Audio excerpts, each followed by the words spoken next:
Turma boa, houve um tempo que a relação entre governo e religião era muito mais próxima e muitos abusos eram cometidos. Nesse vídeo de hoje eu vou contar a história de santo nomeado militar, simplesmente pela devoção do chefe de Estado. E pior, esse santo recebia salário como militar e foi promovido por 3 vezes, e o salário era muito gordo e alguém o recebia. Com quem ficava o salário desse santo militar brasileiro? Mas antes, se inscreva, deixe seu like, comente. E você sabia dessa história do santo militar brasileiro? Desde os tempos coloniais, Santo Antônio vinha sendo nomeado militar, com as mais diversas patentes em muitas localidades dentro do território brasileiro.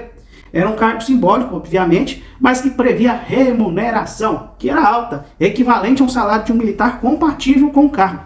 O dinheiro este era pago a algum convento ou paróquia.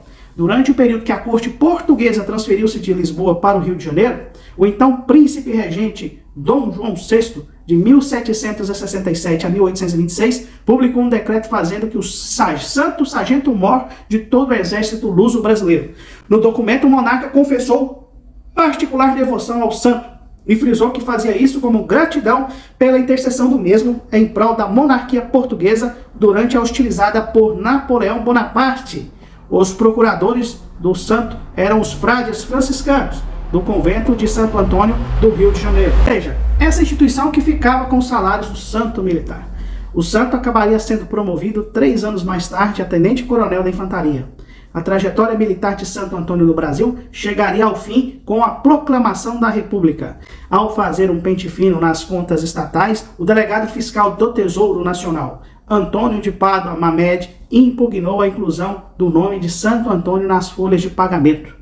O argumento era que, profundamente republicano, não é ilícito que a nação continue a pagar aquele soldo, correndo-se assim para conservar a crendice que teve o príncipe regente ao expandir aquelas patentes sob o fundamento de haver o dito Santo Antônio influído para salvar a monarquia portuguesa da grande crise. O processo levou 5 anos para ser aprovado. Em mais de um capricho do Deus das coincidências, o documento que instituiu o salário de Santo Antônio foi assinado por um ministro da Fazenda com o nome de Francisco Antônio de Sales.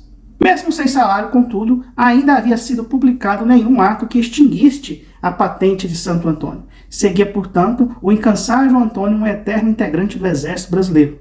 Até que o ano era 1824, o presidente era Arthur Bernardes, que cobrou o seu ministro de guerra que resolvesse a questão.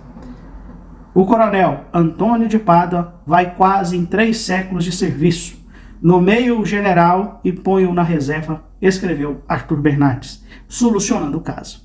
Santo Antônio, que desfrute o descanso merecido pelos serviços prestados ao Exército Brasileiro. E aí, turma boa, sabia dessa história de Santo Antônio estar dentro da folha de pagamento do Exército Brasileiro? Você conhecia essa história? O que você acha dessa história? Comentem aqui, ajudem o Trocando em Miúdos a continuar a crescer. Forte abraço, são coisas que acontecem no Brasil desde o tempo lá de Portugal. Trocando em Miúdos, Bruno Marques.